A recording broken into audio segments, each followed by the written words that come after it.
guest this morning in the studio with me is Jacque Fresco and Roxanne Meadows. Good morning to both of you.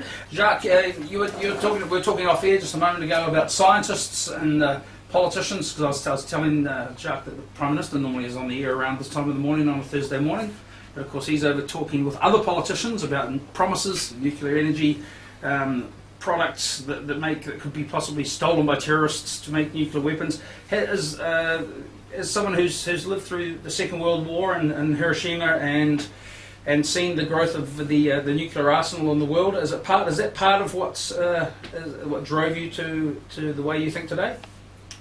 I think that it was the Great Depression in America.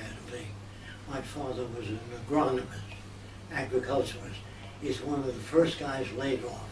Then the banks fell, and he was put out of the house. He was buying the house, but he couldn't get his money because the banks fell. There were millions of Americans sleeping in every empty lot. There were men up on soapboxes, Mankind United, Nazi point of view, socialists, communists, free enterprises. Everybody talked about a new world. It's the Depression that made them do that. And so what happened, people began to starve in New York. So Al Capone opened more soup kitchens than the federal government. Did you know that? Mm-hmm. It's very interesting that people thought things were bad, so they lost that job. They don't understand that the economy you live in is utterly corrupt and stupid. We think man puts himself on a pedestal.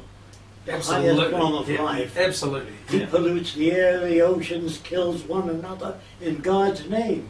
If you don't believe in my God, I'll shoot you. Yeah. So you have nothing but major forms of stupidity. I do a lecture called The Limitless Dimensions of Human Stupidity. And that's what you have in the world today. All nations are corrupt, not just the U.S. and Britain and France. No, they're all the same. But no monkey likes being told that he's stupid. What's that? No monkey likes being told he's stupid. Well, stupid meaning misinformation. Yeah. And the schools manage, the newscasts manage what goes out there. They manage the news, rewrite it, but in a true democracy, your president would criticize another country. Then we would invite the prime minister of that country on the air for an hour and a half. Then we would invite the prime minister of Sweden, because they're both full of shit. This is how I see it. So that's a democracy, every point of view. But if you just got religion on the air, Saturday and Sunday, it's controlled. Right. So you should have all religion and non-religion, whatever people believe on the air, and let the people turn it off. If in the society that you imagine and that you talk about in the Venus Project, that hopes to be the beginning, the seeding the idea, are there leaders? Is there money? There are no leaders. So how does that work? Is it anarchy? Well, I'll try to describe it. It's not easy. All right, to understand. Okay, here we go. Let's say that a computerized system is a Department of Agriculture. One, it has electrical tentacles into the soil. If the water table drops, that pumps water out there. You don't need a guy with a telephone. Political government was good 100 years ago, but today most of our problems are technical. And everything that you have is good today. Automobiles, airplanes, telephones are all technical. The politician never added anything to the culture. They don't know how to increase the agricultural yield, make cars safe on the highways. They know nothing. They're businessmen and lawyers. So in the creation of civilization like this, who do we trust to say this is the best way of building this, and these are the actual results? There must be people that you have to look to trust their opinion and their thoughts, or is it? We don't use words like trust. Our language was designed thousands of years ago, so we can't talk to each other. We talk at each other. People take what you say, it goes through their head, and it comes out different. But there is the possibility of a language that has direct communication. Today our language, we cannot communicate. We talk at each other, and the proof is sometimes somebody says, have a nice weekend. Why don't they say, have a nice life? Why just a weekend? But you see, the language is so old we don't know what we're talking about. So when you read the Bible, you say Jesus meant this. She says, no, he meant that. He says, you're both wrong. So you have the Seventh-day Adventists, the Jumpers for Jesus, the Catholics, all these different denominations, because it's subject to interpretation. So is our language. But it's possible to develop a language that's not subject to interpretation. Mathematics, chemistry, when a chemist writes a formula, no matter where it goes, they don't say, I think he meant this. She says, no, he meant that.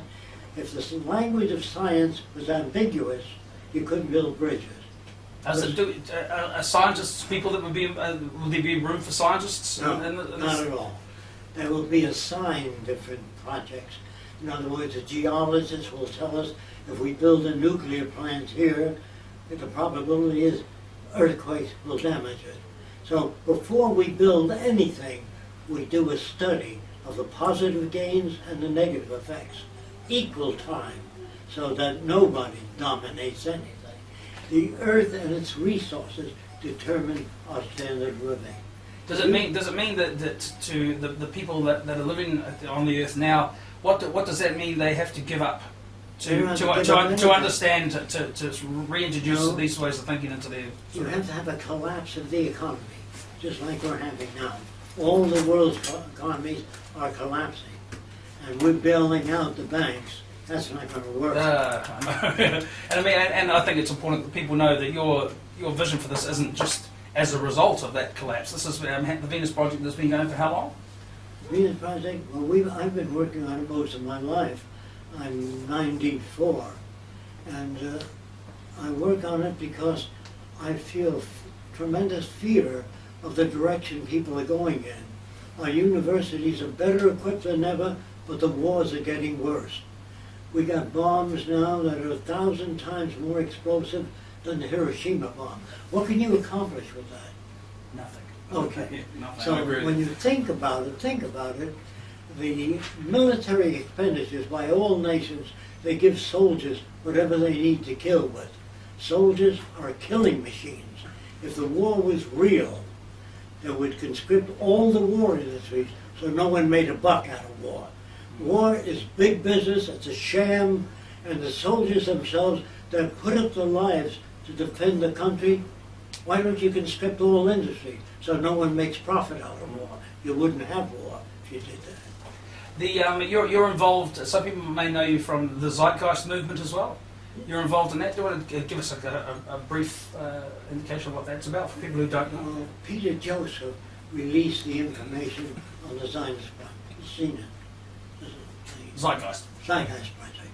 And what we said, people wrote him and said, okay, the world is bad, it's corrupt, what can we do about it?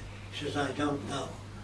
Roxanne sent him The Best That Money Can't Buy, a book by the Venus Project, A Society Without Money. Yeah. And he read that, and he flew out right away, and he's pushing now the Venus Project, because he said all the liberals, the old 1929 liberals, point out to the shortcomings, but they don't offer a workable solution. And if you offer no solution, you leave people in midair. So Venus Project is what you do about it. For example, when you drive your car, it says, slippery when wet, drive carefully. We put abrasive in the highway so it's not slippery when wet. We put up signs, drive carefully, school children crossing. The pavement looks like a comb. When a kid presses a button, the pavement turns up, so no car can hit a kid. That's what we really want, solutions, not words. Be kind, be good. If you had the kindest people in government, if we ran out of resources, to be riots, stealing, everything. So what we need is the intelligent management of the Earth's resources. Jacque Fresco, thank you so much for coming into the studio with us. It's been an absolute pleasure to talk to you. Hey, just quickly, Mike, say how was that for you? Amazing, mind-blowing. Awesome. Yeah, that's what we like. There's an interesting 94-year-old.